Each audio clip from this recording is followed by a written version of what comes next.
I have a guest, my mother, Lena Dixon, who's in here. Is there anyone else who's ours is the she's helping on the table. well, you're a member now, aren't you? She's coming back. Okay, right. And I think we had someone join us. I hope they'll come back again. My name is Patton. And Wallace Kane is here today. You'll hear a little bit more about her later on. Fred, were you going to say something about the box, or should I? That's right. Right. We have something that was donated to the Society at our last fall lecture series presentation by Mike Miller. And he came in with this. This is a ballot box from 1949 from Bladensburg, and it still has the ballots in it. And that's the case to receive it. And the board agreed that for the time being that we would place it on loan to Bladensburg at their visitor center, and they're delighted to have it. They're going to have it out there on display. So this is an acquisition that we can be proud of, and I think it will be something that it's the kind of thing I like to see the society gather in, some of these things that are physical reminders of the past. So, 1949 they were still using, this was the last year they used this kind of ballot box. So I guess another counted those ballots, didn't it? Yes, they did, and it was sealed. We were wondering about that. In Bladensburg, they probably counted them 3 times.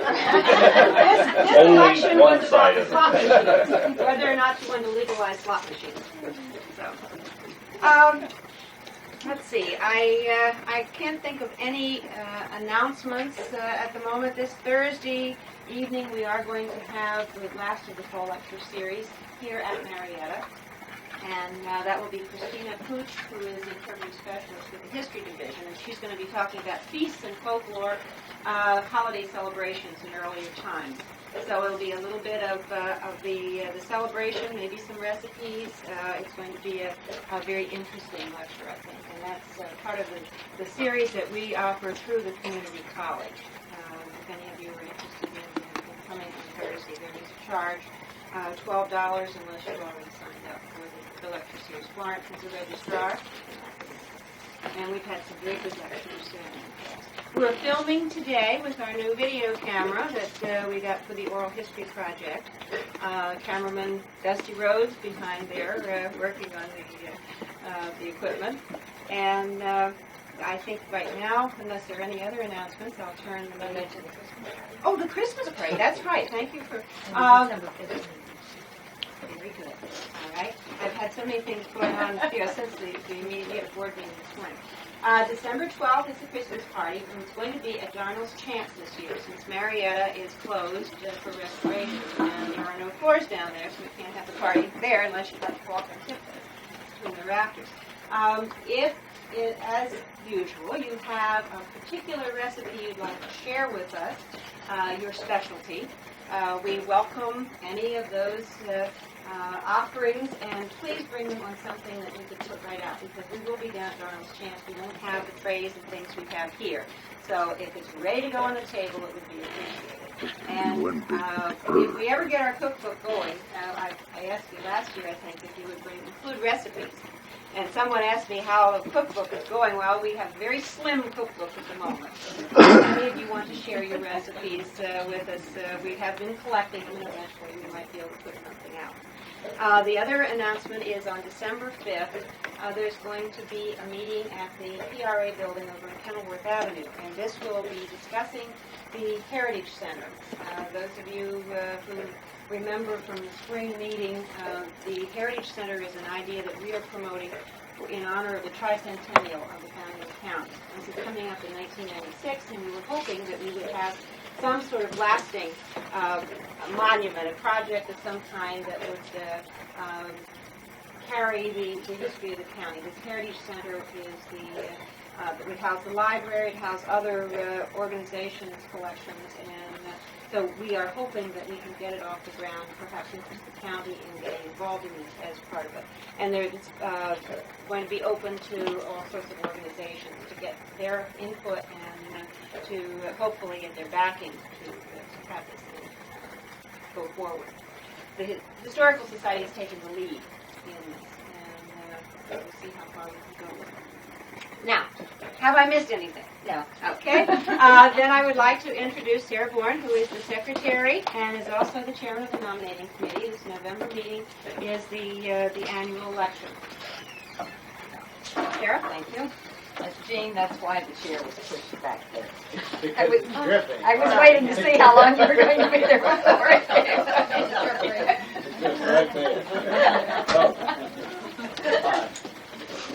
So, the nominating committee this year was the three of us and myself. The task of having some vacancies because of people, not because of losing anybody, but because of some shifts in positions.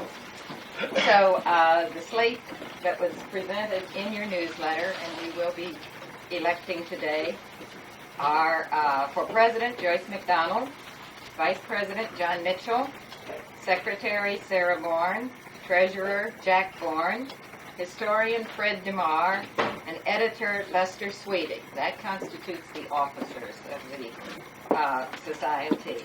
The Board of Directors consists of 6 members, each 3 elected every other year for 2-year terms. Those up for election this year, re-election, are Cheryl Adams and Jane Egan. Jane has served 1 year. She filled a term of somebody who moved a year ago. And our new board member, Wallace King, right here. So, are you going to conduct the election, or am I? I think. I shall. All right. Are there any nominations from the floor for any of these positions? Hearing none, we'll close it, and the secretary will cast a unanimous ballot for the slate as presented. These names I just read to you will join the existing board members who serve for another year: Edith Baggett, Ann Ferguson, Jean Roberts, and our past presidents, Paul Lanham, Dusty Rhodes, John Giannetti, and Bud Dutton. So that will be the officers taking office on January 1st. Welcome, Wallace. Thank you, Sarah. Now, we are gathered here today on a special occasion. Fred DeMarr is throwing a birthday party. And I can't think of anyone, well, with very few exceptions, who can, in his head, carry as much of the county history as Fred DeMarr. Everybody goes to him to find out what happened, and Fred always has an interesting story to go along with all the facts. So today we thought that it would be appropriate to have Fred conduct the birthday celebration for the 40th anniversary of the founding of the Historical Society. Now, I think Edie is one of the charter members. Is there anyone else here who is an early member of the society? I'm a real latecomer. I think I joined, 12 years ago or something like that. Are there any other members? Not here, right but here? there are several who are. You'll be getting. But this is, I think, a wonderful indication of the interest that has been generated in the history of the county. And Fred is going to have some sort of a program. I'm not quite sure how he's going to approach this, but as I said, he's the person that can tell you, exactly what has happened in the county in the last 40 years and the however many before it that he's been gathering. Fred?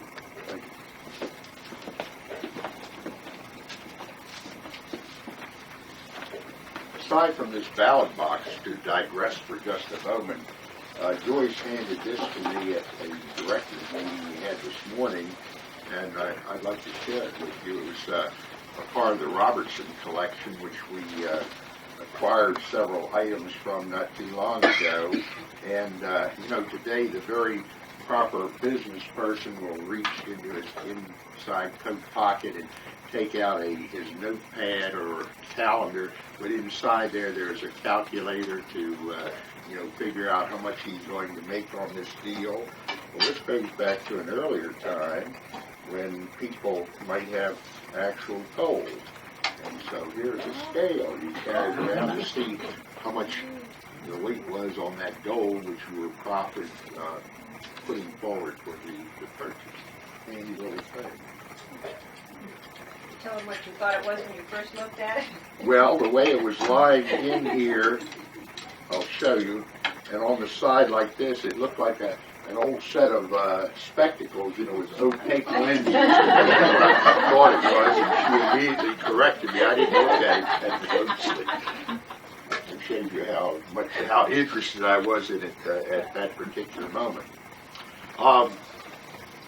Let me say before getting started on the subject of our birthday that when we were running the oral history program summer a year ago, after most of the interviews had been done, our current president was after me and she said, "Fran, I want to interview you." We had the tape recorder and so forth. And I said, "Oh, come on, you don't want that." She says, "Well, after all, you aren't getting any younger, And I'd always thought of myself as being eternally youthful. And all of a sudden, she said that, and all of a sudden, that house of cards collapsed, and there I was. So instead of doing it on tape today, we have our photographer back here with this modern technology, and we're going to get it on tape. I don't know what the finished product will be, but I wish Mr. Rhodes luck over there. A short time back, our editor, Lester Sweeting, put a little note in the newsletter concerning the birth date of the Prince George's County Historical Society, and he pointed out that having looked at one particular article, which he reprinted, and then another, that there was apparently a discrepancy in the date there.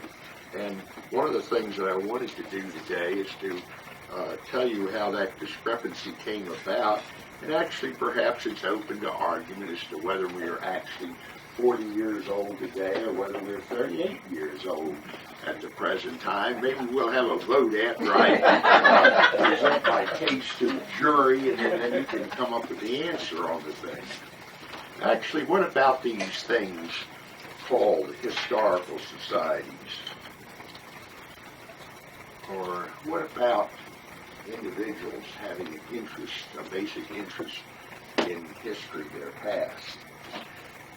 Our country, or many organizations, just as in the case of our children, usually don't have too much interest when they're young. After they get married and the kids start coming along, that's when they start getting interested in genealogy. Where did we come from? You could talk to them a million times at high school age and tell them all these wonderful things that you know about the family, but it isn't until a later age that they really become interested in this. And as a nation, historical societies, actually I think the oldest state historical society is that in Massachusetts, which I think was founded about 1799. There were about a dozen of them prior to the Civil War. Maryland is one of the old line historical societies, having been founded in 1844.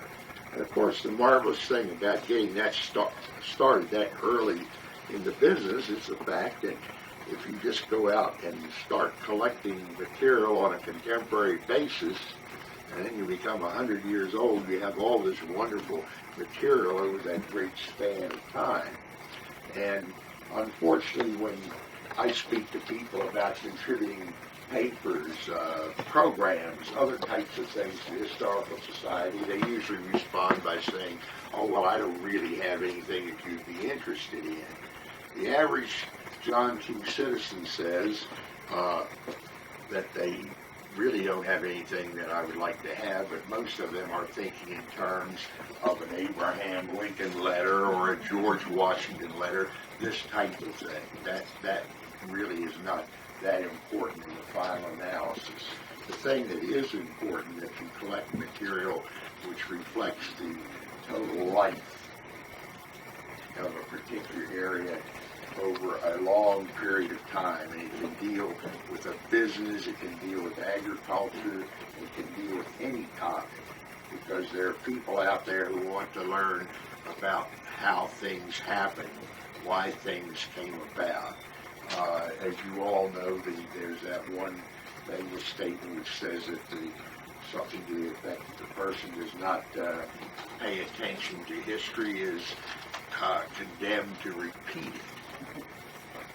And in one profession today, accounting, CPAs, they are a very important thing today. What is an accountant? What is his profession? What does he deal with? He's a numbers historian, isn't he?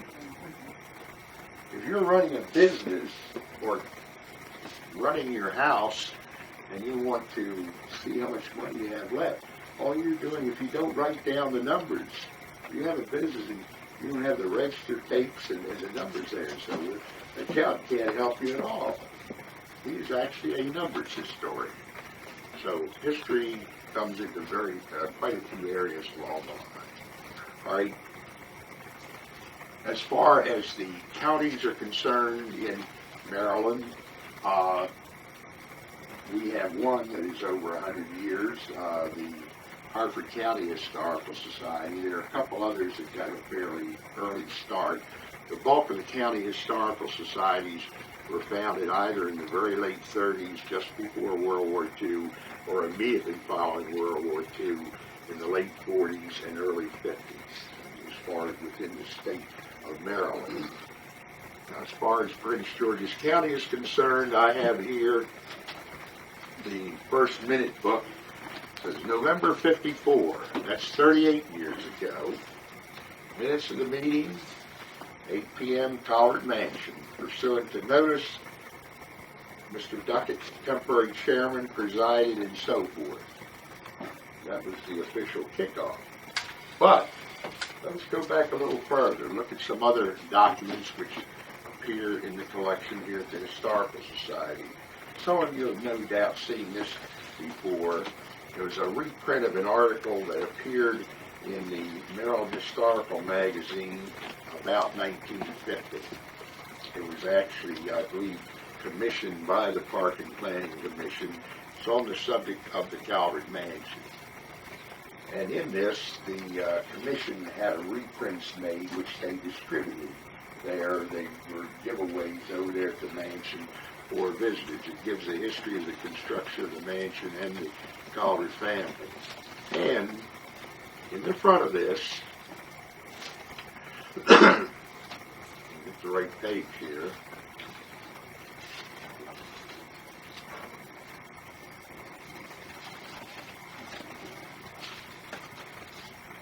Titled The Calvert Mansion, Riversdale. There's a foreword telling about how the commission had purchased the mansion. And on Roman numeral 6, it says Prince George's County Historical Society. The first step towards activating the Prince George's County Historical Society was taken the evening of September 15, 1952, when 12 prominent county residents met in the music room, which has been set aside for the use of the society in the Collier Mansion. Those present were T. Howard Duckett, Odin Bowie, M. Hampton Magruder, John S. Stanley, Leroy Pumphrey, Kent R. Mulliken, T. Hammond Welsh Jr., Mrs. Rhoda Christmas, Mrs. John Bowling, Mrs. G.W.S. Musgrave, Mrs. Susanna Christophane, A. Gwynne Bowie, and Robert M. Watkins, chairman of the Maryland National Capital Park and Planning Commission. Mr. Duckett was elected temporary chairman of the society, and he appointed Mr. Stanley as chairman of the membership committee. The objective of the society is to perpetuate the history and traditions of Prince George's County. This happened 2 years earlier. Now, another little item which we picked up a little over a year ago was a series of letters in a file. There are about 12 or 15 of them here. It was a file that belonged to a gentleman by the name of Joe Zachman, who at the time, in the early 50s, was the public relations director for the Park and Planning Commission.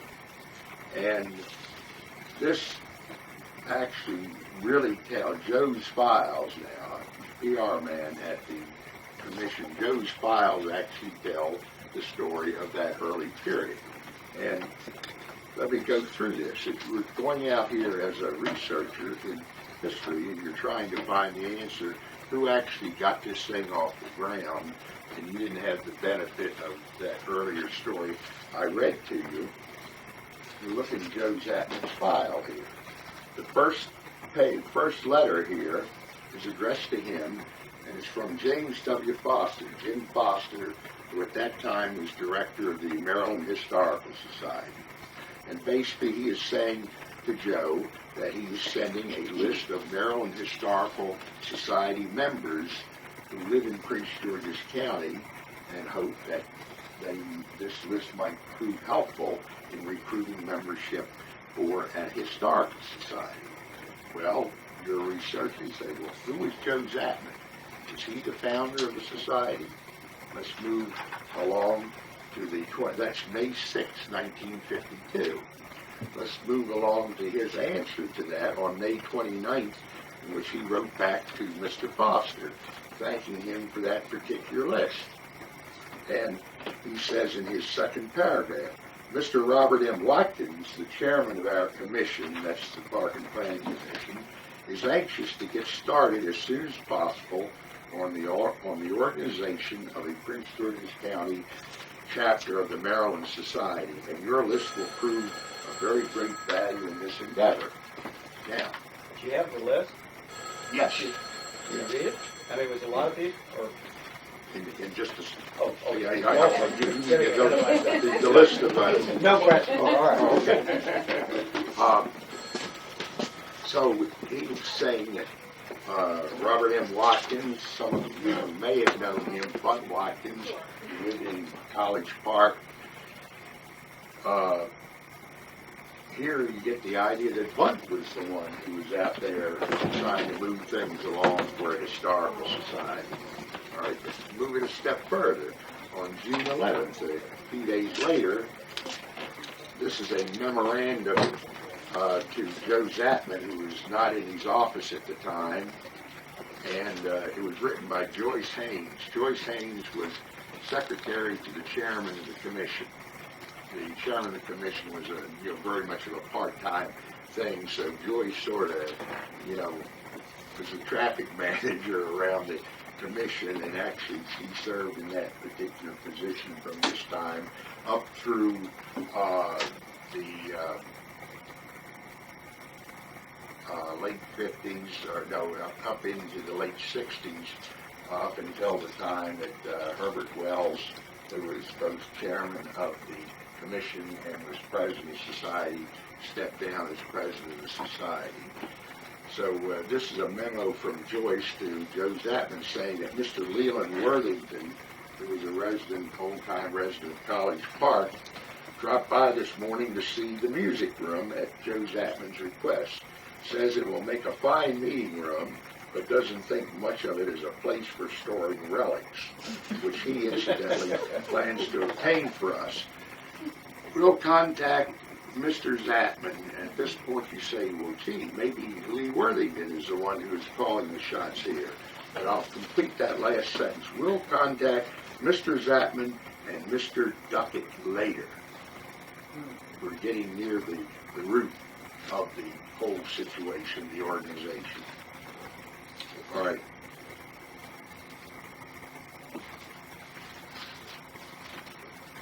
But really, let me get the August letter here. But really, Mr. Duckett was the mover and the shaker, but I don't think it was really his idea to begin with, because here's the letter which he sent out to a list of individuals to get together to convene this first meeting. It would say, my dear Mr. Roberts, for example, many months ago I promised Senator Radcliffe that some of us would try to form an active historical society for the county. George S. Radcliffe was United States Senator from Maryland at the time, and George Radcliffe was also president of the Maryland Historical Society for many years. And apparently they had run into each other at a meeting somewhere, and I'm sure that the senator had applied a little pressure or heat or perhaps shamed him into the fact that we did not have an active historical society for the county. The Park and Planning Commission has generously agreed to give us indefinitely and for our exclusive use the music room of the Collard Mansion. This is an invitation to you, therefore, to meet with others on the enclosed list on Monday, September 15th at 8 p.m. at the Collard Mansion, Riversdale, organizing Prince George's County Historical Society, and if deemed desirable, to affiliate with the Maryland Historical Society. The courtesy and cooperation of the Planning Commission makes it possible for us to have our permanent headquarters in one of the most beautiful and historic mansions in the county, and it seems very unwise to let this opportunity pass. I will certainly appreciate if you could indicate the probability of your attending. And that list of names that this went to, and there's a repetition, I read them off of there, but I run down the line here, and I'm sure some of you will know them, and I'll make comments just to identify them. Joe Addison, Belle Bowie from Mount Laventia Forest, Forest Bowie's father, Odin Bowie, neighbor over at Fairview, J. William Roberts, Frank M. Hall, M. Hampton Magruder. Hamp Magruder was collector of Internal Revenue. This is going on tape. I don't know if I should make some of the other comments along the line.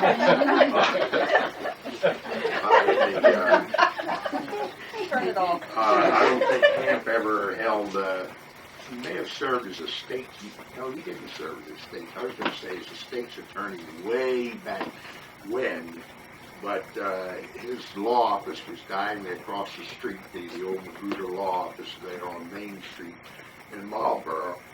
And he actually had no position in the county government, but it was one of those situations that on his way to the law office every morning he stopped by the courthouse because frankly nothing was done in the courthouse without running it past Hamp Magruder. It just worked that particular way. T. Howard Duckett, John S. Stanley was an attorney from Laurel.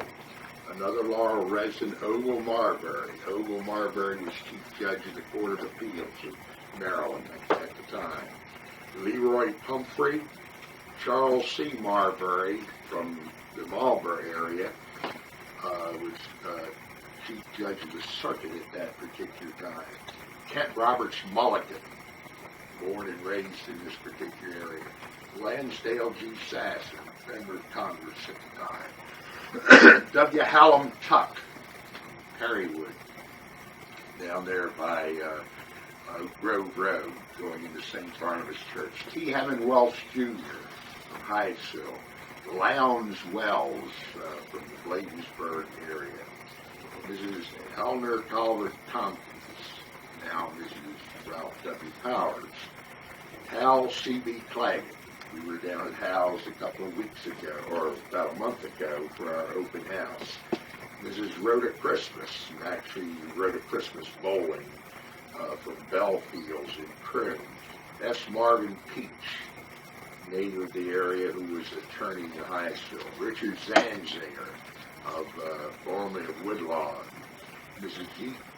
G.W.S. Musgrave. Mrs. Musgrave was the first secretary of the society. Did any of you know Mrs. Musgrave? Slightly. My sister Louise did know Mrs. Musgrave. She was listed as being a representative of the DAR. I'll just tell you one short story. I'll just digress for a moment and tell you a story, and there are many about Mrs. Musgrave. She was an attorney. She was also very active in the DAR. Her husband was an attorney. And she was one of these types that, and Paul Lanham remembers this well because she was still a member of the society at the time that he was president preceding my term. And he had the privilege of presiding in Mrs. Musgrave's presence.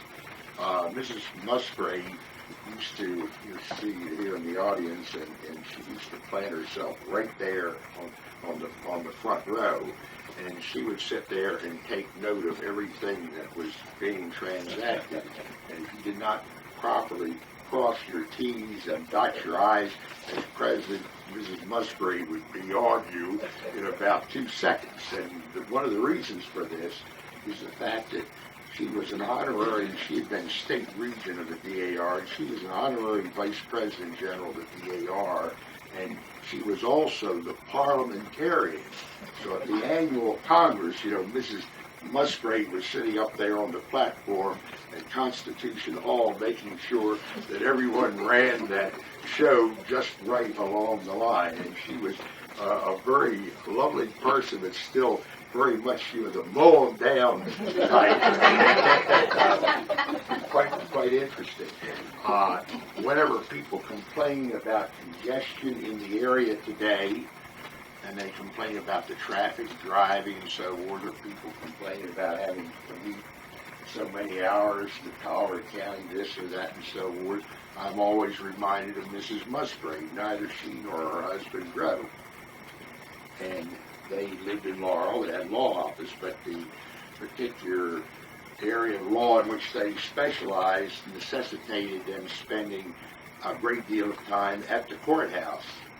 And they lived on US 1, big Victorian house, just about a half a block south of, make it 2 blocks south of Main Street.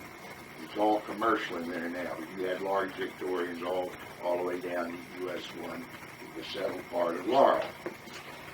Every morning, she and her husband would get up. When they were going to the courthouse, they would get up, walk the 3 blocks over to the B&O Railroad Station at Laurel.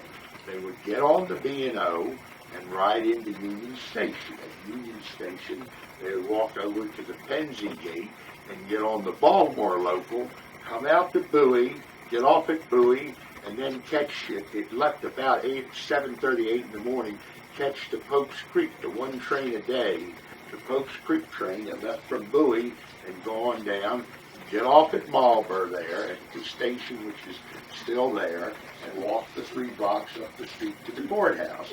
At the end of the day, you could not tarry because you had to get down there because there was 1 train going back up to Bowie, Bowie to Washington, Washington to Laurel. And that was a regular routine.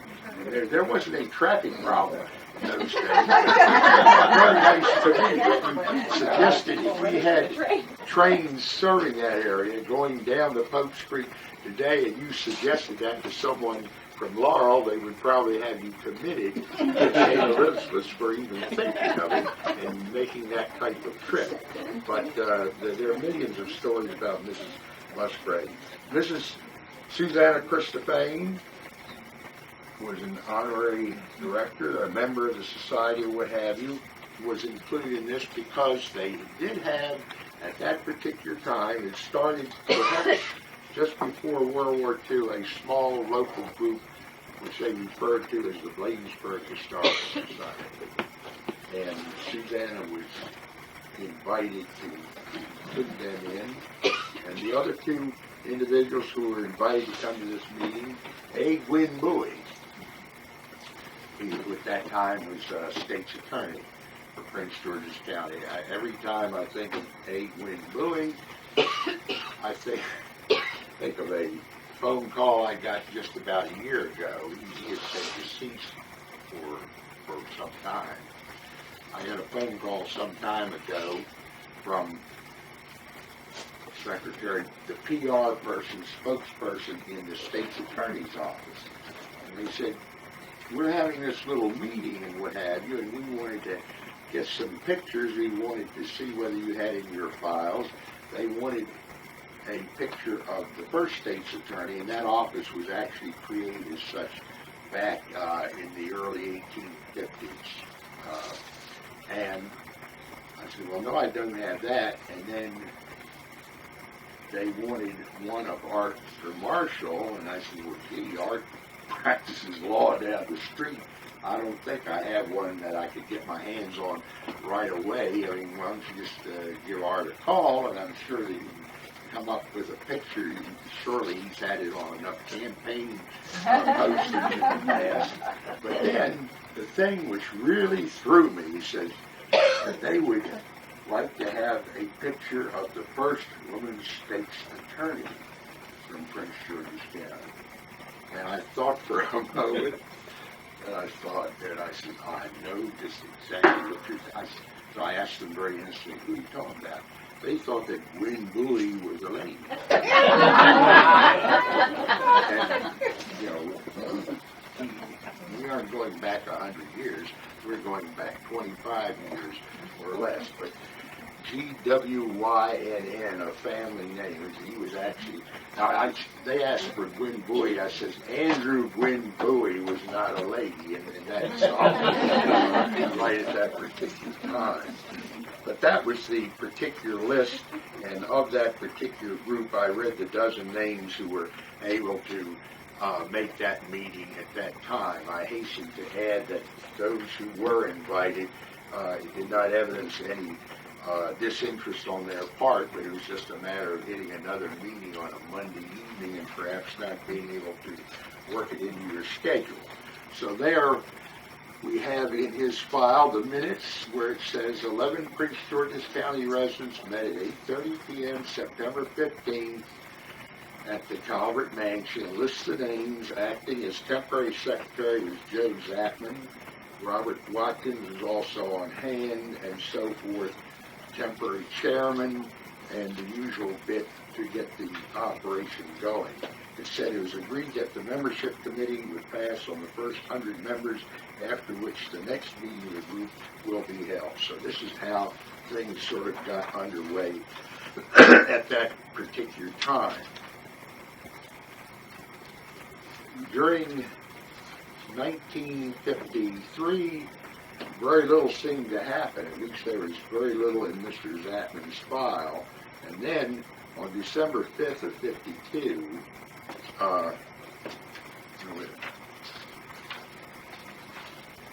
this letter, I'm sorry, this was in December. Right after that, there was a lull in that following year, but I was putting this letter in the wrong time frame.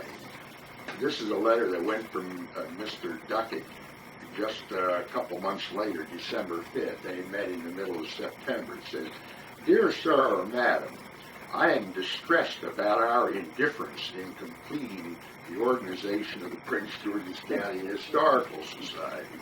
And I'm also fearful that a further delay will forfeit our arrangement for the use of the music room at the Calvert Mansion. 7 out of the original 25 to whom I wrote have filled applications, and 11 others have applied for membership. It seems quite useless to try to organize with 18 members, and yet from the general interest displayed, it seems a pity to abandon the idea at this stage. I'm enclosing application blanks, and so forth.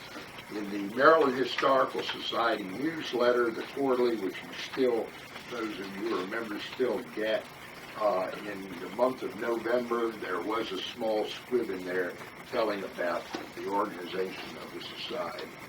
Now, about a year later, after they had the 54 meeting with the real formal kickoff, they published this directory, and this is actually the main record which we have. And in the front, they said it was organized on the 19th of November in 54 and incorporated January 5th of 55. This particular book has all of the charter members. And the charter members that appear in this book at that particular time, they designate all people who would become a member during that first year of formal organization. As charter members, there were 189 individuals involved in the society. And of that particular group, today, I'll read some names out here. I'm not 100% up to date on the membership list. I was just asking our treasurer here a little bit earlier, but we have, at the present time, individuals who are active members from the original group are as follows. Claggett. Charles T. Claggett Jr., who was a first white member of the society. Paige Louis Claggett. James Boss. Jimmy is an attorney in Laurel and is chairman of their was the Historic Preservation Commission of the town of Laurel. Received the St. George's Day Award recognition from the society. Mrs. Stephen Conger, who was Mary Calvert, a great-granddaughter of Charles B. Calvert of Riversdale. Baron Henry DeWitt. Henry lives up in Pennsylvania. He is one of the Belgian cousins of the Calvert family. Mrs. Carl Kelly. She regrets that she could not be at the meeting. She is running the gift shop right at the present Kind of member we need. And Margaret's brother, Forrest Holmes Jr., who is a life member of the society.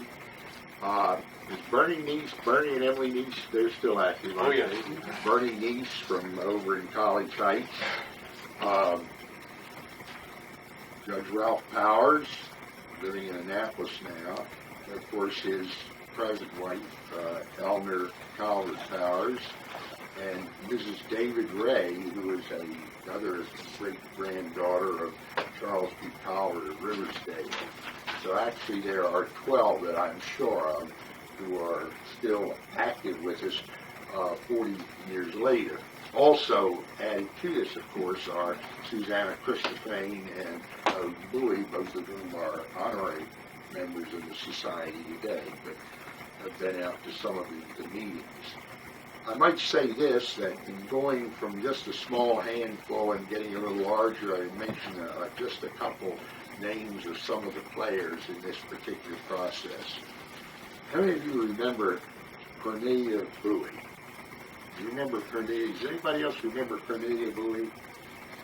Cornelia Magruder Bowie. Cornelia lived in Washington, I think over in the Georgetown area, and she had her own real estate firm, and she did very well, I think, in the sales of real estate, dealing with Georgetown properties and so forth. She was a tremendous salesperson, and she also was related to and knew all these members of several of the early families here in the county. And looking at this particular list right here, and also ones which were subsequently added along the line, Cornelia was the one who went out and corralled a very good percentage of these individuals. I mean, she just went out there and rounded everyone up. I mean, a very good salesperson. It's hard to say no after Cornelia got hold of them. Some of the other individuals who were very much active in the society in the early years, Margaret Kelly, Forrest Holmes' parents, Forrest Holmes Sr. and his wife Miriam Holmes. Miriam Holmes just passed away this spring. She was 100, either 99 or 100. 98 or 99. Either 98 or 99 years old. She, for almost, everyone used to think almost 100 years, was principal of the College Park School. Forrest Sr. was... It was only about 68. Forrest was on the staff in the School of Agriculture at the University of Maryland. But one person that I would like to just spend a couple moments to tell you about here is one whom I think has been somewhat overlooked as far as the county and his memory is concerned. About back during the 1960s, I bought a book on the life of General Patton. It was written by a nephew who was able to give a different perspective from the family point of view. General Patton, of course, was a very controversial individual, very colorful individual. But I think that the title of it was very aptly named. The name of that book was Before the Colors Fade. before the colors fade. He wanted to tell a story using information from the family as they saw him and they saw the events unfold, and it was very aptly named. And as is so often the case, you have many individuals who are real role players in the community or an area, but just as soon as they're gone, they either retire and leave the area, or just as soon as they die, the colors fade almost immediately. And the person I'm referring to here is T. Howard Duckett. In this particular instance, the real mover as far as the start of the society is concerned. Did any of you ever know Mr. Duckett? My sister did. You Baggett remembers Mr. Duckett. You remember him. Gene, you did too. T.R. Duckett, did they lived in Hightsville? T. Howard Duckett. Oh, T. Howard. T. Howard, Yes. sure. I think I You met should his know. wife. You lived right. He was an Episcopalian. Right, they lived right.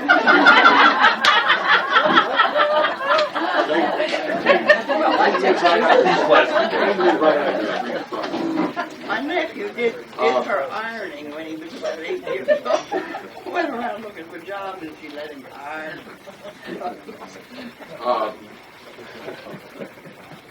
Is T. Howard Duckett, let me ask you about your own memory of what goes on today. Is T. Howard Duckett remembered, memorialized in any way in the county today? You know, one person said go ahead. Did anybody else say? Was he a banker? The reservoir. Yes, he's the same one. The Where is he? reservoir. Huh? The reservoir. For the dam, well, the dam and reservoir. The Rocky Gorge Dam on the Patuxent, right by I-95. You have the Brighton Dam that is further up the Patuxent. This is the one when you go by on 95, sitting right there, was named after him. All right? But he was the founder of the Washington Suburban Sanitary Commission. Yes. Well, let me tell you, I want to tell you just a little bit about him. In Howard Duckett's situation, he was from the local area. In fact, it was pointed out at a banquet they had on the anniversary of his 80th birthday. His friends got together and threw a big party down at the Sheraton Park Hotel. And in reading this program here, without counting them up completely and so forth, I guess there's somewhere around 400 or 500 people there. It was in the grand banquet room there in the old Sheraton Park up there in Connecticut Avenue. Well, how do you drag people out for an 80th birthday anniversary? All right, in this particular situation, it was just pointed out that he had lived and worked within what is about a 9-mile radius. He was born over here in this neck of the woods. His mother was born in this house. She was Gabriella Duvall, and she was born in this house. She was named after her grandfather, Justice Duvall, and she was a part of that, the last of the Duvall family that lived in the house here. All right, she married Marion Duckett, and they went over and lived in Bladensburg. In fact, I have there in the back room, if anyone wants to see them later on, the portraits of Gabriella and Marion Duckett, her husband, which hung in the Duckett residence over in Hyattsville up until the time of Mrs. Duckett's death. All right, so he was strictly a local. He was in the Spanish War, and when he came back, he went to George Washington University and received his law degree and practiced with his father in both Washington and in Bladensburg. One of the interesting things is that about 1911, he took a fling at politics. And he got into a knockdown, drag-out Democratic primary. The Republicans were also very much around at the time, but he got into a knockdown, drag-out primary for the office of state's attorney, and apparently he lost, and apparently he decided politics wasn't for him, at least on that particular level of play. And he continued through his entire career as a lawyer. But in 1918, between 1916 and 1918, he worked on a commission that was set up and drafted the statutory enablement for what became the Washington Suburban Sanitary Commission. He was one of the original 3 members of the Washington Suburban Sanitary Commission, and they were appointed by the governor. The 2 counties didn't appoint them, but the governor did. He served in that particular position. In 1915, he was one of the founders of the Prince George's Bank, and after a short tour of, well, not a short tour, up until 1934, J. Enos Ray, where's J? I got him put away somewhere. Used to be on a pedestal portrait right over here in this corner. After J. Enos Ray, who was the state Democratic chairman, died in 1934, Howard Duckett took over as president. Prince George's Bank, which later became Suburban Trust. He was an officer of Suburban National in Montgomery County. The 2 were amalgamated as Suburban Trust. And then he became chairman of the board and served up to within 2 years of his death at age 87, I think, 87 years old. So he was very much in the banking business. Moving a little further along the line, he became chairman of the Sanitary Commission about 1922 and served up until about 1939. He was also the person who was the mover and drafted the legislation for the founding of the Park and Planning Commission. And he was one of the original commissioners on the Park and Planning Commission. And sit down and picture this today of the fact that he was chairman of the Sanitary Commission and vice chairman of the Park and Planning Commission at the same time. And chairman of the bank. He was also president of the largest bank in the county and was a lawyer.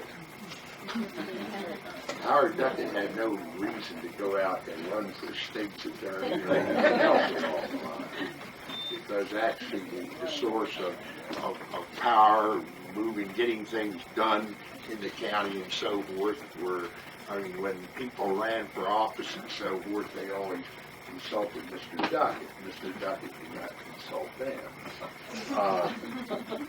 He was a founder, one of the founders, and served as president of the University Club in Washington. He was a founder and first president of the Manor Country Club over in that other county over there, Montgomery County. And he also served in 1935 as president of the State Bar Association. He served on an advisory committee appointed by the governor of Maryland, by Governor Lane, right after World War II, an advisory commission to the State Roads Commission. And he also served for a couple of years as president of the Burning Tree Club, which is another one of the fairly prominent country clubs over in Montgomery County. That plus a lot of other little things along the line. So Howard Duckett was very much of a mover and a shaker, and whether people agreed with him politically or otherwise really didn't make that much difference, I'm sure, as far as he was concerned. But he was able to get a lot of things accomplished in the county without having to go out and haggle with the electorate at an election or anything like that. Things just happened as time went on in his particular situation. And considering the fact that it was inevitable going back to pre-World War I times, small towns in suburbia in the Route 1 category coming up, and with the need for water supply, a good water supply, that you need for sewage disposal, and so forth, something such as WSSC was a very necessary animal. And in a lot of situations, the people on the Virginia side of the river wished that they had had as much foresight in the starting of an agency such as that. But In Virginia, it's a lot more of a checkerboard hodgepodge thing than we have over here. And as the community developed and so forth, the commission has been able to keep up with the demands in that particular area. The same thing is true as far as the Park and Planning Commission is concerned. There may have been a lot of things at a given time that some did not agree with, but at the same time there are many who said he did wonderful things. But I'm sure no one is in a position of saying that everything they did was agreed to by everyone in the community. He was very much a civic leader in Prince George's County. So here is the gentleman who met Senator Radcliffe on a particular occasion, and at that particular time the question was raised, why not a historical society? There was a 2-year hiatus there, but yet when they got underway with about 30 or 40 people at that first formal meeting in 1954, it wasn't because the thing had been completely dead in that 2-year period of time. There were people still writing in, are you getting it when you're ready to get underway, I'm interested. And all these people were brought into the total program. So that basically was the beginning of the society, and at this particular time I would like to know if any of you have any particular questions. Can I add something about Mr. Duckett? After Mrs. Duckett's death, many other household possessions were auctioned off, and I don't remember that I saw the whole of his library, but he did read history. And it's fortunate for me that he did, because I picked up good biographies of George Washington and quite a few volumes of works on Robert E. Lee. So he read history. No, he was interested. Yes. Yes. Did we get any of his papers? I know that we got I have some of his material. The committee, advisory committee, the State Roads Commission. I have. I think I have it over at home at the present time. I have what was the report that was prepared by that committee that went to the legislature in 1918 and became the Organic Act for Washington Suburban Sanitary Commission. It has a lot of wonderful maps in it, photographs of poor conditions in both counties, Montgomery and Prince George's, and stamped on the cover is T. Howard Duckett. It was his copy. I also have his copy later on, as there were additions, modifications to the powers of the commission. They printed all of these changes all together, a little, the code, the statutes as they pertain to the commission, and I have his personal copy in which he penciled notes, saying, this takes care of that, and, his Bible as far as the commission is concerned. And a couple other items. I have been in touch in the past. Both of his daughters, who have not really lived in the area for many years, both of them were Navy-connected, Navy wives, were members of the society. One daughter, Josephine, died about a year or two ago. She was living out in La Jolla, California. Helen Louise lives in Moorestown, New Jersey. So they're out of the area, but she indicated that he was a great scrapbook type, put things in scrapbook, and she did indicate that she had a large collection of scrapbooks that belonged to him, and at some time I hope we get together with them and get those, but it's a matter, they do a lot of traveling. She is, I think, judges dog shows and so forth, so the schedules are pretty hard to... Better hurry up, Craig, you're not getting any younger. Thanks, Mike. There it is. There it is. Any other questions? Yes. Bryce Duckett, his nephew. Yes. I went to school with his sister. We used to genuflect from his Is that right? Any other questions? Yes. Yes. I would like to know when and how you got tangled up in this.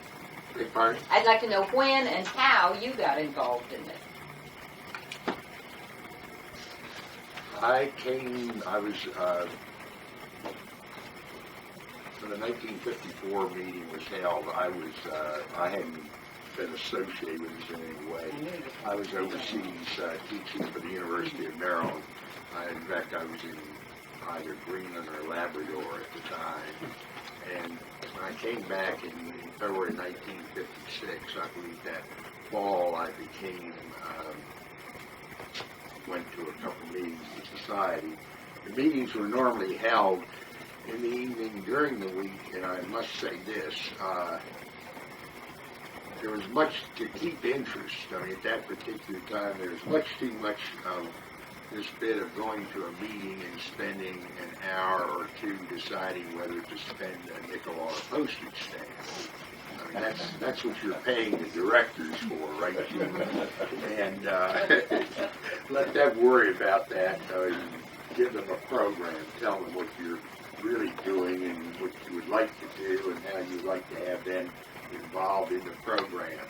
All right, I said, well, this is, you won't keep the interest and so forth, so I volunteered. I think it was in February or what have you. I spoke at a meeting, because they were all business meetings that I had attended. I spoke at a meeting, and then after that, I got together with one of the other members, and we had refreshments afterwards. Just basically walking in the music room, sit down there and talk for an hour and a half about all this folderol, and then turn around and go home. You really bring the crowds in that. And in this particular situation,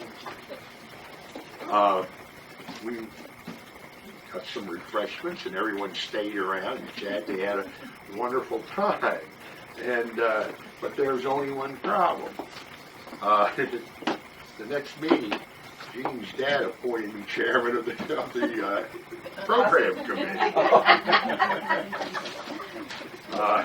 So that's how I got involved, and so it was a case of whereby I served as chairman of the program committee until 1960 when I went to New York, and then when I came back again, I got involved again the following year. I was elected vice president and then president the following year. So then we can say, although you were not among the founders, you were the one that gave the transfusions to it that made it go. Well, I saw them a little bit along the line. I did not read it before, but let me read just a couple names here for you. I think I'm correct on these particular dates. Our photographer over here may correct me because the more recent dates I'm not up to date on the officers. From temporary chairman in 52 to his election in 54 and serving until 56 was T. Howard Duckett. Second president from 56 to 58 was Eugene D. Roberts Sr., and his son is now one of our directors. In 1958, William D. Stanley, Jr. of Laurel served a year as president. Then from 59 to 63, Herbert W. Wells of College Park was president. Herb Wells was in the fuel oil business there in College Park for many years. He was not only president of the society, but he was also chairman of the Park and Planning Commission at the same time. And one of the things which came up early on, while they were just getting the thing underway, was the question of Mrs. Wilcox making the offer of the Montpelier property to the society as a gift. And Howard Duckett wanted that place so bad, that he could taste it. So that was his project. When he stepped down, he continued on the Montpelier project. And it was a matter of whereby Mrs. Wilcox says we'll give you the house and the 4 acres, the reservation around the house, but you have to go out and raise a $100,000 endowment fund to get the income from it to help take care of the place. Actually, $100,000, even if invested at 10%, would only be $10,000 a year. I don't think you can mow the lawns up there for $10,000 a year, much less fix the roof or anything else. But at any rate, they differed back and forth, and they found that it was an impossible situation. So actually, when Herb Wells became president of the society, it was still being negotiated. So they finally figured out the only way to keep the place from really running the possibility of being destroyed or what have you, or being put in a very poor setting. They approached the attorneys for Mrs. Wilcox, and the Park and Planning Commission bought what is the front lawn, the acreage that runs down to 197, the Laurel Bowie Road, plus the little bit on the other side by the Patuxent is a part of the Patuxent River Park. And the house was on the tail end of that, and actually it was a better situation because it was a case of where it was given to the society. You would have had that 4-acre reservation, but that lawn would have been filled up with, some type of housing or what have you, so you would have had to have gone through a development to find this thing hemmed in the middle. So we can't do it one way and do it the other. So in that particular way, the place was held on to. And one interesting thing that came up is the fact that as a part of that agreement, it apparently is written right into the deed of gift, is that the place belongs to the society, to the Park and Planning Commission, but it was stipulated that at any time the society wants to use Montpelier for any type of function or what have you, it was stipulated by Mrs. Wilcox that the society can use it. So we have that opportunity to use that place without any charge or restrictions or anything like that under that particular agreement. So after Herb Wells, from 1963 to 65, William Hill Brooke, a very colorful banker and farmer of Upper Marlboro, followed it from 65 to 68 by Forrest Bowie of Mount Labentia, Frances Bowie, many of you know Frances Bowie, her husband.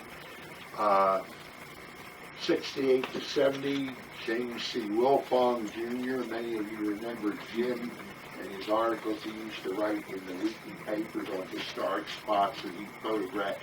He was actually the pioneer as far as general interest in history and historic preservation concerned in the county. There are a lot of the professionals today who will not speak real highly of some of Jim's writings because he relied a lot on popular folklore, which is not always the gospel truth as it is in the written document.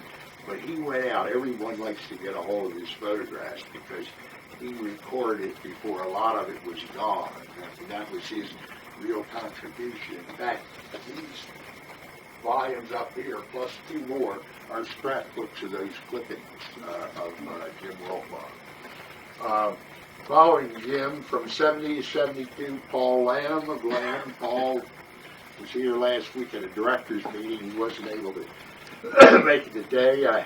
Then, I hate to say this, from 70, you see you had 1, 2, and 3-year terms, different times. From 1972 to 1984, yours truly was standing up here. In 1984, I'll tell you how, those of you who weren't around, I'll tell you how I was able to get out of that. Every year when election time came along, everyone ran to the hills. Oh, no, I can't do it this time. Just do it for 1 more year. And, the years kept going by. Finally, I resigned in January, midterm. And John Giannetti served from 84 to 86, I believe it was, as president. And a year in between there, our cameraman over here, Warren Rhodes, served as president. And then John returned for another term as president from 87 to 89. Bud Dutton was elected president, and then Bud, for health reasons, decided to step down this summer, and Joyce became president. She is somewhat like Grover Cleveland in that you say, which president is she, this number or that number. She's the 13th person to hold the office of president, but actually the 14th president because John Giannetti had two terms, a split term there. So Joyce is actually our 13th president. of the society, and we wish her every luck in her programs. Formally electing her on the 14th, then it is not. That's right, she is formally elected now. Any other questions? I've been talking too long.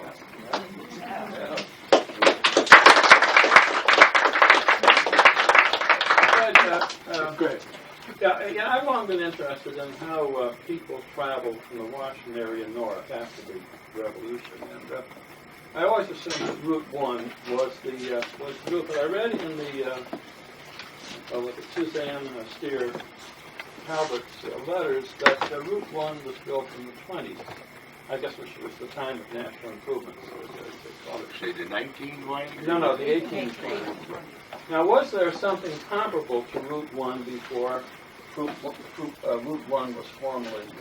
You had a series of roads running along there. The Baltimore-Washington Turnpike Company initially was incorporated in 1790 or 91 by a group of investors in what was to become the city of Washington. They saw a chance to make a quick dollar, you see, on the Washington end. But it did not get off the ground because there wasn't that much interest in it. It was strictly Washington investors.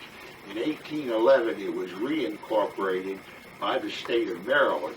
And in that case, the stockholders, you had 3 or 4 from Baltimore, some scattered along the way, and one on the other end. Nicholas Snowden of Montpelier and Charles B. Colbert were or George Colbert, rather, were incorporators of that. In fact, I think George was actually president of the company, and they started out and began to improve the road. So that was the real formal beginning of it. One of the things they did, they built a new covered bridge over the Patuxent Laurel, which was needed at that particular time. But the thing never really made any money. When Nicholas Snowden died in the early 1830s, there was a whole big pile of stock, I forget how many shares, and on the inventory of his estate. For tax purposes, they had valued it at 0 at that particular time. The road was there, and then finally an act was passed. It was signed during Governor Warfield's administration. In fact, I have here the pen that Governor Warfield used to sign that act. It was the first paved road authorized by the state, and that was done the first 2 lanes just prior to World War I. About 1927-28, they put on the 2 outside lanes. That basically is the history of the development of the surface area. Madam President. And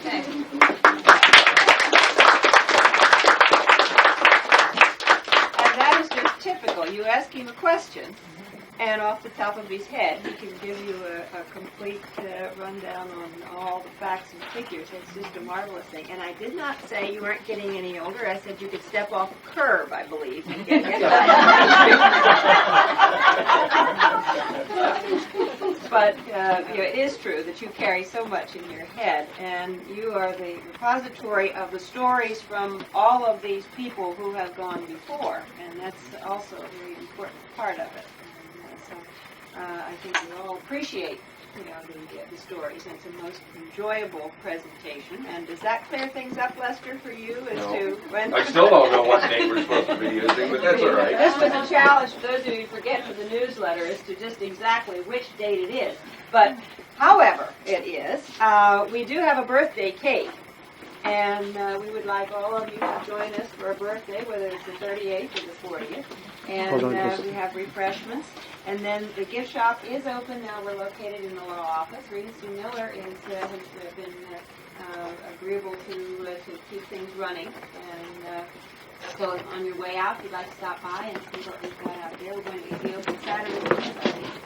And so I hope you will all be able to make it to the Christmas party down in Darnell's Chance in Upper Marlboro. Right across from the county administration building parking garage. So please try to make it. Is Florence ready with the? I guess she's still setting things up. We're going to start a bonfire first. Oh, okay. Well, What time is the Christmas party? The Christmas party, the regular meeting time is 2 o'clock. Right. Thank you all for coming. There's no talking, it's strictly a. Oh, there's a lot of talking, and not only No that, formal oh, talking. no, formal Strictly a talking, nice right, yeah. It's a get social. together and social. And at the board meeting this morning, I think we kind of agreed to repeat the 12 Days of Christmas singing. Gene? I was out of the room. I want that on the record. I want on the record, I won't be there to mess that one up.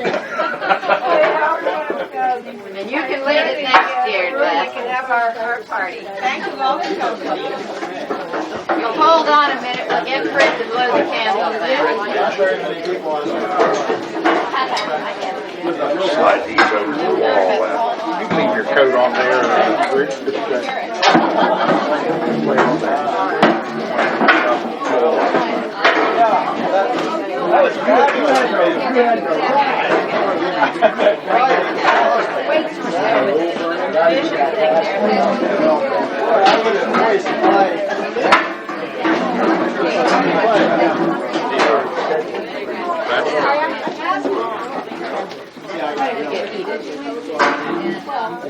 We'll get Sharon ready. Sorry.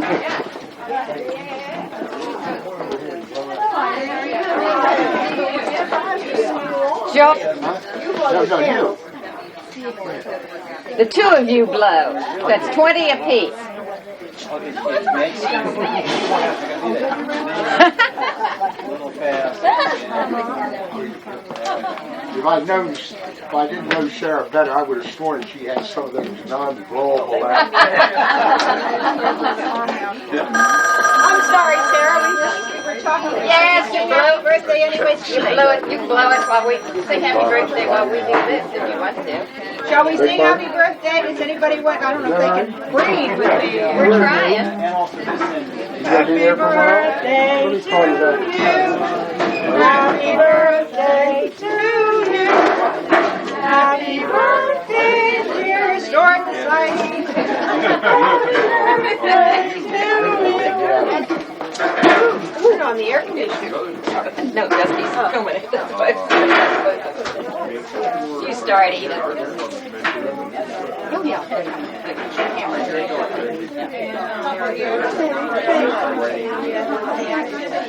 We aren't serving. Very good eyes.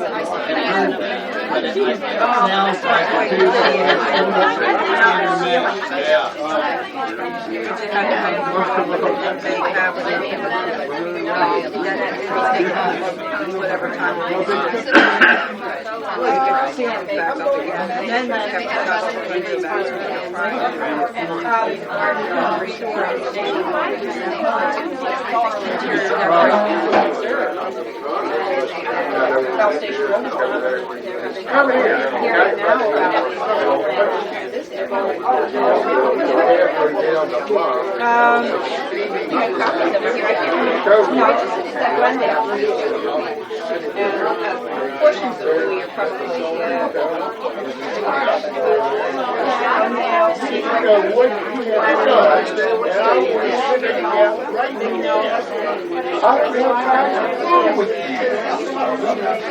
they had a hearing vote. I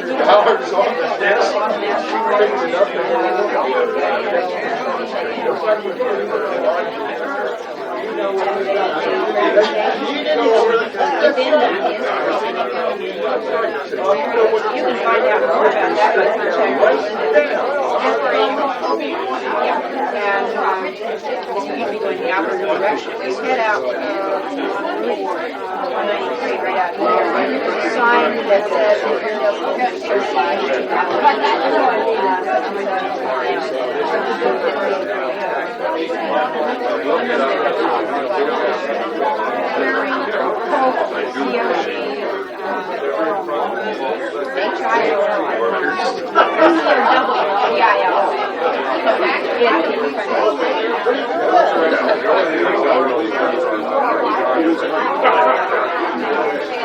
Yeah, you decided that, but you don't, that doesn't mean it's the right reason, and that's the recommendation. So what the split bill, I'm trying to make sure that its adoption is as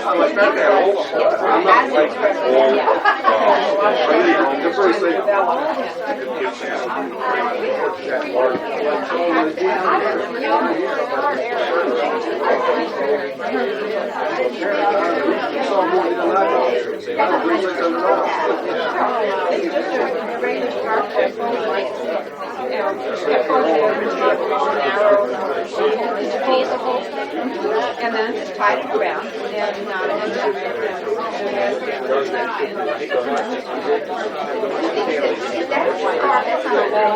no, it's a right thing. It's a piece of showing.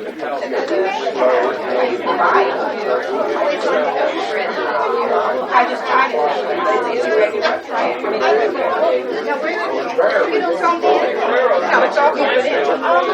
Does it? It's not getting better.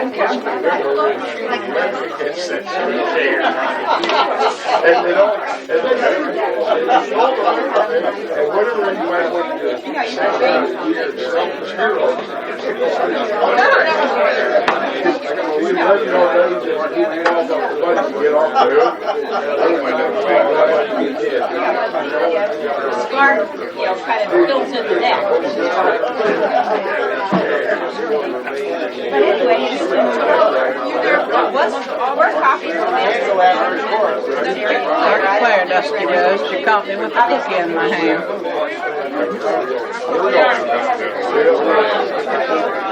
Riverstone's been under restoration for the last 5 or 6 years. And probably failed, but even before the mansion was closed for restoration, the headquarters there, how much more and the society, the libraries, everything that's transferred to all areas. We moved out here and filled that immediately. So now we're overflowing here. And where we can go. No, we're going back to the area they used to reception area. So, yeah, so we won't be going back there. But Marietta became the historic house. So we've had it furnished and had programs here and it's been the headquarters of the society. Heritage. It's a question, whether they're good or not. What we're trying to project, museum, not necessarily just a museum, the Heritage Center will be buildings, that would represent what the project.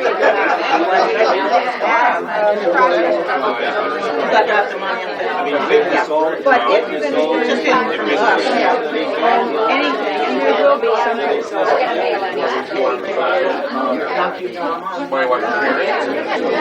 And make a contribution to senior year. Well, this is what it should sound like. And hopefully we'll get the other organizations. Whatever. I was very good today because we had our board meeting this morning. I've been running through the automatic rare material.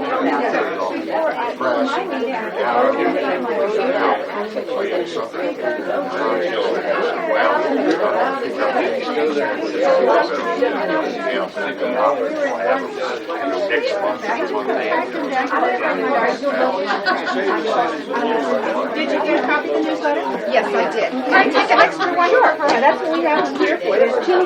This is the last two entries. My friend,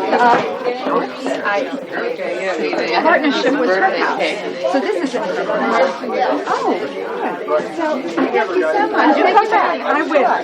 Bye-bye. Gift shop. Okay, well, I'm going to go in because I can't really. Margaret, you have to come to do some Cut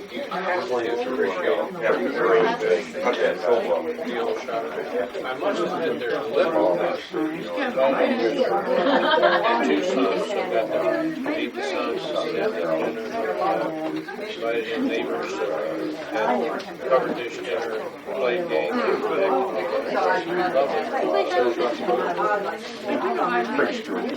Yeah, we got one of those.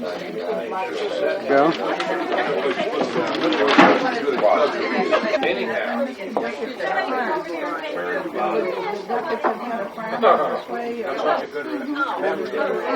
Right offhand, I would have to check on it.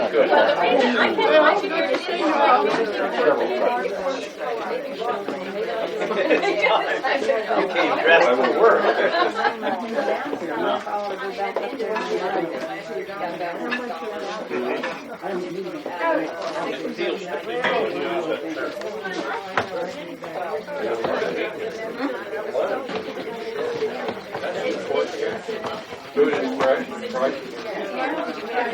Dusty, that cake takes a look in the shop. Yeah, right. See you, Dusty. See you, Dean.